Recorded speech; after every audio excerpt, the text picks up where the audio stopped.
ক্ষমতা আছে হিন্দুদের পাশে থাকবে তারা তাদের লোক। আরেকটি কথা প্রমাণ করে দিতে হবে যে হিন্দুদের কোনো প্রবলেম হবে তারা ভারতের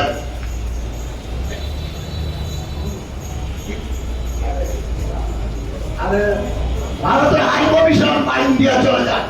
এই কথাটা আপনাদের মুছে দিতে হবে। হিন্দুদের সমস্যা হলে আমরা বাংলাদেশের মুসলমান, হিন্দু, বৌদ্ধ, খ্রিস্টান সবাই মিলে সমস্যার সমাধান করবো। আমাদেরকে ভারত যেতে হবে না, পাকিস্তান যেতে হবে না, আমেরিকা যেতে হবে না, রাশিয়া যেতে হবে না। বাংলাদেশের সমস্যা বাংলাদেশে আমরা করবো। আর হিন্দু সম্পদের 1 ইঞ্চি সম্পদ কোন রাজনৈতিক দলের নেতৃবৃন্দ কোন সম্প্রদায় মানে লুটে পাটে নিতে পারবে না।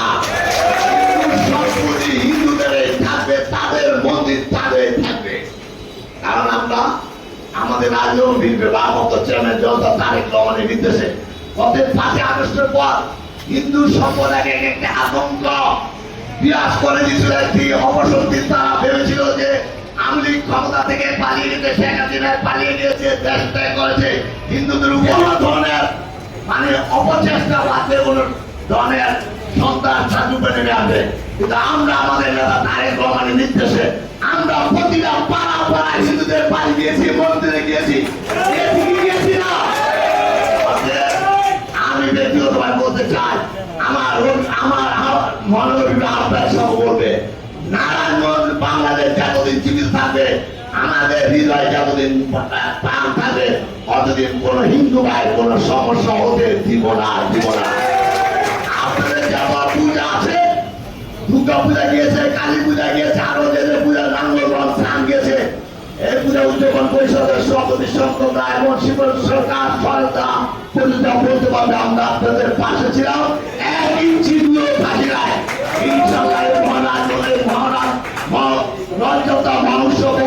সুন্দর সুস্থভাবে নির্বিঘ্নে পালন করবেন। আমরা মানবর বিন্দু আমাদের নেতা তারেক রহমান নির্দেশ আপনাদের পাশে অতীতে ছিলাম, এখন আছি, ভবিষ্যতে থাকবে। কারণ তারেক রহমান বলেছে বাংলাদেশকে একটি পূর্ণাঙ্গ সাম্প্রদায়িক দেশ হিসাবে বিশ্বের কাছে পরিচিত করাতে হবে।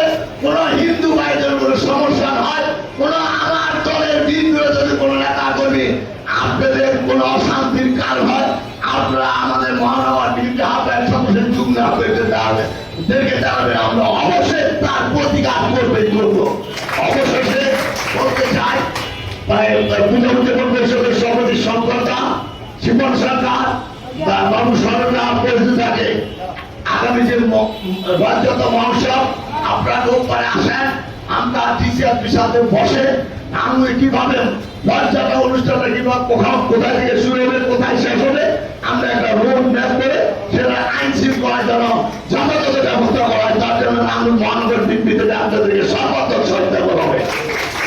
আবারও আমি আমার এসে বলছে আমাদের প্রধানমন্ত্রী বলবে, আমি শুধু এসে বলতে চাই আপনাদের হিন্দু সম্প্রদায়, শুধু হিন্দু সময় হিন্দু, বৌদ্ধ, খ্রিস্টান যত ধরনের সম্প্রদায় আছে, আমরা তারেক রহমানের দেশে অতীত ছিলাম, এখন আছি, ভবিষ্যৎ থাকে।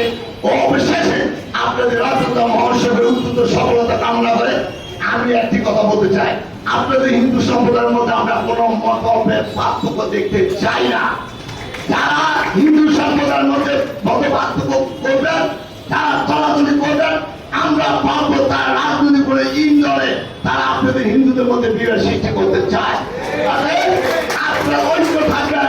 আমরা আমাদের নেতা তারেক রহমানের নির্দেশে নাম মহানগর বিএনপি আমাদের হবে স্বাগত সরকার, আমি সদস্য আমাদের বিভিন্ন করি আপনাদের পাশে ছিলাম, আছি, থাকবো। আমাদের জন্য আমাদের সাবেক প্রধানমন্ত্রী বেগম খালেদা জিয়া এবং আমার রাজনৈতিক জনতা তারেক রহমানের বিরুদ্ধে দেশে বিদেশে যত ষড়যন্ত্র সকল বিশ্বাস হয় উনি যেন সুস্থ হয়, বাংলাদেশের প্রতিটা সম্প্রদায়ের নেতৃত্ব দিতে পারেন, তার জন্য আপনাদের আশীর্বাদ চেয়ে আমি আমার বক্তব্য শেষ করছি। খোদাহাফেজ। বাংলাদেশ জিন্দাবাদ। বাংলাদেশ একটা অসাম্প্রদায়িক বিশ্বের পরিচিত সবাই কামনা করে আমি আমার বক্তব্য শেষ করছি। বাংলাদেশ জাতীয়। ভিডিওটি শেষ পর্যন্ত দেখার জন্য ধন্যবাদ। চ্যানেলটি সাবস্ক্রাইব করার জন্য অনুরোধ রইল। ভিডিওতে একটি লাইক দেওয়ার অনুরোধ রইল। কমেন্টে আপনার মূল্যবান মতামত জানিয়ে যাবেন। ধন্যবাদ।